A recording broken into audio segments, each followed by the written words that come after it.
नमो नमः।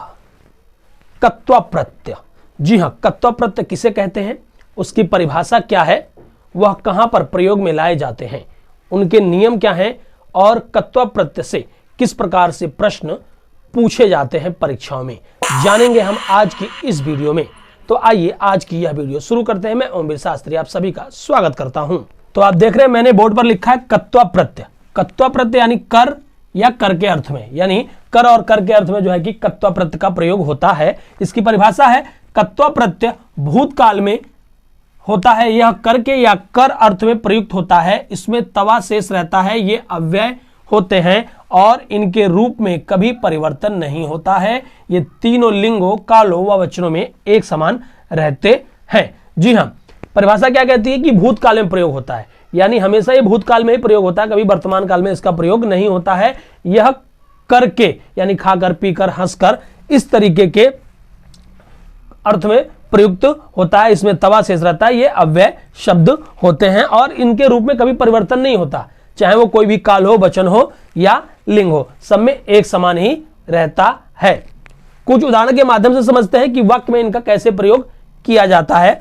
देख रहे हैं, सबसे पहले मैंने लिखा है दुग्धम पीत्वा शयनम कुरु, यानी दूध पी करके क्या करना है, सोना है, यानी दूध पी करके सोवो। तो सोने का काम जो है वो मुख्य क्रिया है और मुख्य क्रिया से पहले जो कार्य किया जाता है, मुख्य क्रिया से पहले जो कार्य किया जाता है वहां पर कत्वा प्रत्यय लगता है। और यानी ये काम करने से पहले ये होगा, यानी उससे पहले होगा, तो यानी जो बीत गया है उससे पहले होगा, यानी वो भूतकाल में होगा, यानी मुख्य क्रिया से पहले जो कार्य किया जाए वहां पर कत्वा प्रत्यय लगता है। तो यहां पर मुख्य क्रिया क्या है, सोने का काम करना है और सोने से पहले क्या करना है, आपको दूध पीना है। दूसरा उदाहरण है रामः रावणम हत्वा सीता प्राप्नोतः। राम ने सीता को प्राप्त किया, लेकिन सीता को प्राप्त करने से पहले क्या किया उन्होंने, रावण को मारा, यानी राम ने रावण को मार करके सीता को प्राप्त किया। तो यानी मुख्य काम क्या है, सीता को प्राप्त करने का कार्य है, लेकिन मुख्य क्रिया से पहले क्या काम हो रहा है, रावण को मारने का कार्य हो रहा है। तो यानी यहां पर कौन सा प्रत्यय लगा हुआ है, कत्वा प्रत्यय लगा हुआ है। तीसरा है मयूरः मेघम दृष्ट्वा नृत्यति। मयूर नाचा, मयूर ने नाचने का कार्य तो किया, लेकिन उस नाचने के कार्य के करने से पहले उसने कौन सा कार्य किया, मुख्य काम क्या है, नाचने का काम है, और लेकिन उससे पहले उसने कौन सा कार्य किया, उसने जो है देखने का कार्य किया। किसको देखने का, मेघ को देखने का कार्य किया। यानी मुख्य क्रिया से पहले जो कार्य किया गया उसमें कत्वा प्रत्यय होता है और वो भूतकाल में होता है। तो अब आप समझ गए होंगे कि कत्वा प्रत्यय किसे कहते हैं। अब कत्वा प्रत्यय जब हम बनाते हैं तो उनको बनाने का नियम क्या है कि उनके साथ क्या जुड़ता है और जुड़ करके क्या बनता है, उनके कुछ नियम हैं, वो आगे जानते हैं और किस प्रकार से प्रश्न आते हैं वो भी हम आगे जानते हैं। इसको मिटाते हैं। अब कत्वा प्रत्यय के साथ जब धातु जुड़ता है तो वो जो शब्द बनता है उस शब्द का निर्माण होता है, तो वो किस नियम के अनुसार होता है, उस नियम को हम जानेंगे कि कत्वा प्रत्यय के साथ जब हम धातु जोड़ते हैं तो जिन शब्दों का निर्माण होता है वो कैसे होता है। तो हम नियम देख रहे हैं इसके कत्वा प्रत्यय के। सबसे पहला नियम है, इसमें तवा शेष रहता है, यानी जो ये कत्वा प्रत्यय है इसमें जो है कि ये क हट जाता है और तवा शेष रहता है। दूसरा नियम है, धातु के अंतिम वर्ण में ई जुड़ेगा जहां सेठ धातु होगी, जहां अनिट धातु है वहां ई नहीं जुड़ेगा। अब ये सेठ और अनिट दो प्रकार की धातुएं होती हैं, इसके बारे में हम फिर कभी और चर्चा करेंगे, मगर ये ध्यान रखिएगा सेठ और अनिट दो प्रकार की धातु होती है, जहां सेठ होगी वहां पर ई जुड़ेगा और जहां अनिट होगी वहां पर ई नहीं जुड़ेगा। चौथा नियम है, धातु के अंत में म न हो तो म न का क्या हो जाता है, लोप हो जाता है और इसमें ई नहीं जुड़ता। यानी जिस धातु में लास्ट का अक्षर म या न का होगा तो जब हम दोनों को जोड़ेंगे यानी धातु और प्रत्यय जोड़ेंगे तो जब जुड़ करके जो शब्द बनेगा उसमें जो है कि उस म और न का लोप हो जाएगा, इसमें ई नहीं जुड़ेगा। पांचवा है, धातु का अंतिम वर्ण च या ज हो तो दोनों के स्थान पर क हो जाता है, यानी जो धातु है और धातु का जो लास्ट वाला अक्षर है उसमें लास्ट में च या ज आए तो जब हम कत्वा प्रत्यय उसके साथ जोड़ेंगे और जो शब्द बनेगा तो उसमें जो है कि वो च और ज जो है कि हट जाएंगे और उनके स्थान पर क हो जाएगा।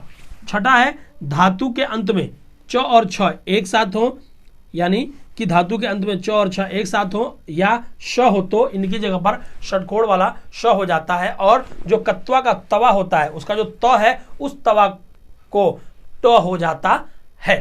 तो ये आप नियम बिल्कुल ध्यान रखेंगे। अब उदाहरण हम देखते हैं। सबसे पहला उदाहरण देखते हैं। पहला उदाहरण है खाद धन कत्वा, ये बन गया खादित्वा जिसका अर्थ होता है खाकर। अब सोच रहे हैं खाद धन कत्वा खादित्वा कैसे बना, ठीक है, खाद प्लस कत्वा खादत्वा क्यों नहीं बना। तो इसका नियम है, नियम क्या कहता है, सबसे पहले हम नियम देखेंगे कि एक तो तवा शेष रहता है, तो देखिए यहां पर तवा शेष आया है यानी ये कत्वा का जो है तवा शेष रहता है, तो ये तवा आ गया, यानी जहां पर भी जिस भी शब्द में तवा शेष मिले लास्ट में इसका मतलब वहां पर कत्वा प्रत्यय है। दूसरा नियम क्या करता है कि अंतिम वर्ण में ई जुड़ेगा जहां सेठ धातु होगी, तो ये सेठ धातु है और इस सेठ धातु में जो है कि क्या लगा हुआ है, ई लगा हुआ है। कैसे लगा हुआ है देखिए, खाद उसके बाद ई प्लस कत्वा। अब क्या हुआ है, ये हो गया खाद, ई जुड़ गया और इसका तवा आ गया, ये हो गया खादित्वा जिसका अर्थ होता है खाकर। इसी प्रकार से हंस प्लस कत्वा हंसित्वा भी ठीक ऐसे ही बनेगा, हंस और ई जुड़ेगा हंसी और तवा हंसित्वा। उसके बाद आ गया गम प्लस कत्वा होता है गत्वा।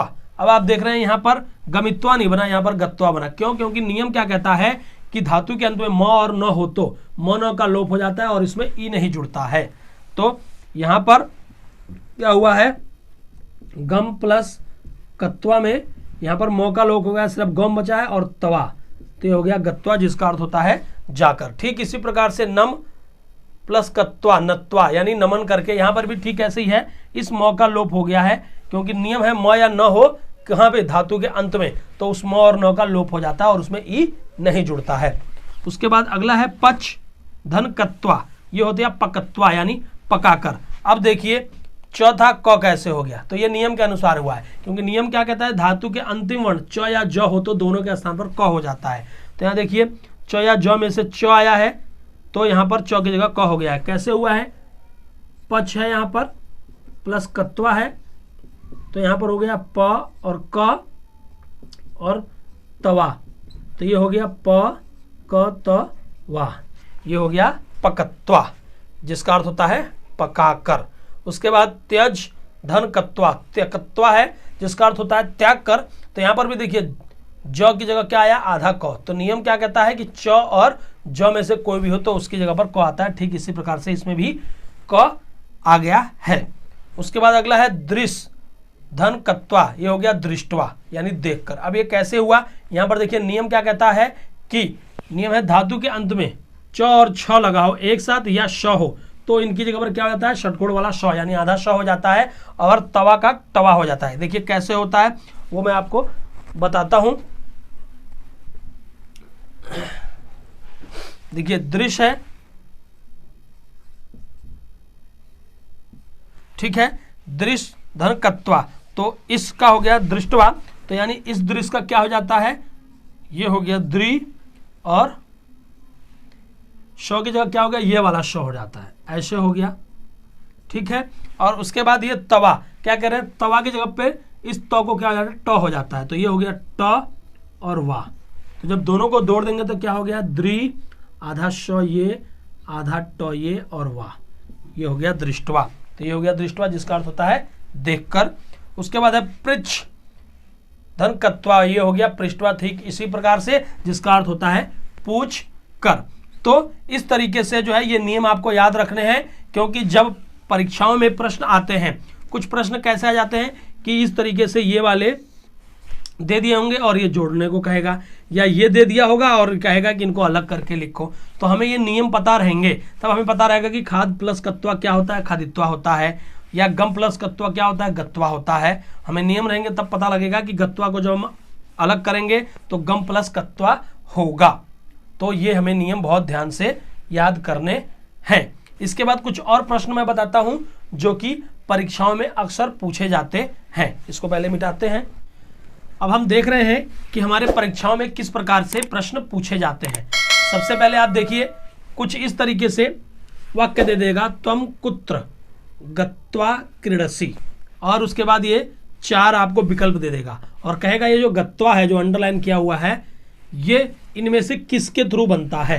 तो जब हमें पता होगा कि सबसे पहला तो हमें क्या पता लगना चाहिए कि धातु के बाद गत्वा लगता है, तो या तो ये होगा या तो ये होगा या ये होगा, क्योंकि उससे पहले इस धातु से पहले और भी लगा हुआ है, तो यानी ये दोनों नहीं होगा। अब गम प्लस तुमुन, अब हमें जो नियम जो मैंने बताए थे कि गत्वा में तवा शेष रहता है, तो इसका मतलब कत्वा प्रत्यय है, तो तुमुन तो नहीं होगा, ये कत्वा होगा, तो ये हमारा उत्तर सही हो जाएगा। एक तो इस तरीके से हो सकता है। दूसरे तरीके से क्या हो सकता है कि जो गत्वा बना है, ये जो गत्वा बना है, इसको बनाने के लिए ये ऐसे खाली छोड़ देगा, ठीक है, और यहां ब्रैकेट में लिख देगा, ऐसे लिख देगा बिल्कुल सही कि, और हमको क्या कह देगा कि इसका प्रयोग करके क्या बनेगा वो यहां पर लिखिए।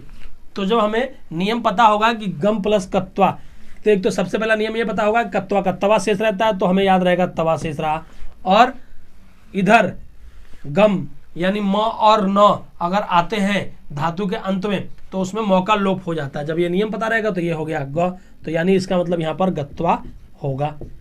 2 तरीके से प्रश्न हो गए। तीसरा प्रश्न किस तरीके से आता है, मैंने आपको पहले ही बताया था कि इस तरीके से आपको दे देगा, यानी धातु और प्रत्यय, और उसके बाद नीचे ऑप्शन दे देगा और कहेगा इनको जोड़ करके इनमें से क्या बनेगा, या ये दे देगा कोई एक लिखा हुआ और ऐसे ऑप्शन दे देगा क्या बनेगा।